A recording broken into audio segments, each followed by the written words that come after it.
Right, this booklet is called Australia 2000, How Bright the Vision, by Jeremy Lee. And Jeremy used to spend a bit of time touring the countryside lecturing for the Australian League of Rights, and this is found on their website, which I'll put a link to down below. We now go to page 31.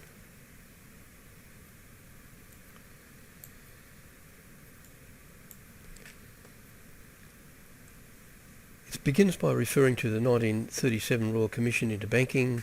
I'll just ignore that. I'll go a bit further down. Now, an ominous example of the pressure on this issue before which politicians wilt was illustrated in June of 1996, shortly after John Howard became Prime Minister. Now, I'm going to go back and we'll see what he had to say before the election. When 100 international financiers gathered in Sydney to lay out their terms for foreign investment and lending.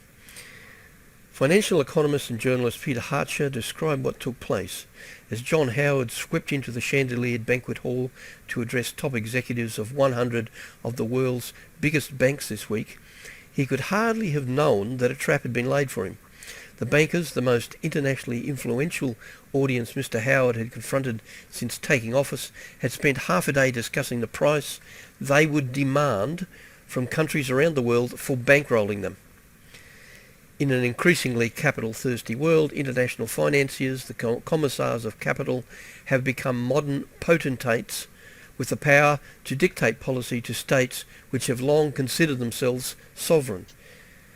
By the time Mr. Howard took the lectern in Sydney, the speakers at the invitation-only International Monetary Conference had already set out a checklist of policies. Most explicit was the chairman of the big US investment bank Goldman Sachs and Co. Mr. Corzine, as a John Corzine, a former central banker, who was asked by the group to specify conditions for what he called the, quote, inherently blunt process that leaves many worthy initiatives and investments without resources, end of quote. John Corzine from Goldman Sachs and Company, whose Australian director is Malcolm Turnbull, laid out on behalf of those present the conditions they required for bankrolling Australia.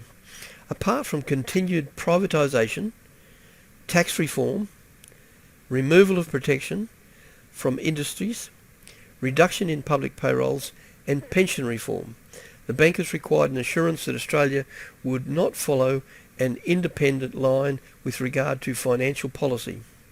Mr. Howard was compliant. As Peter Hartcher went on, although Mr. Howard did not spell out his full agenda, his government is indeed moving on virtually all the specifics nominated by Mr. Corzine. He was, in short, pronounced creditworthy in the great global competition for capital. And we've got a footnote reference here, number 3. We'll go to that. And it says the Australian Financial Review, June 7, 1996. So that's your reference if you want to go and chase that up in a library or wherever.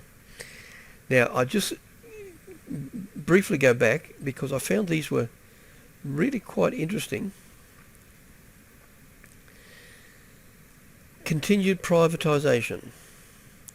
All right, so privatisation means putting into private hands things that we normally had as public, such as the post office, electricity production, etc., etc. The wharves, forestry. Tax reform, and that was the GST. Pension reform, I would assume that was lowering the pensions, squeezing them.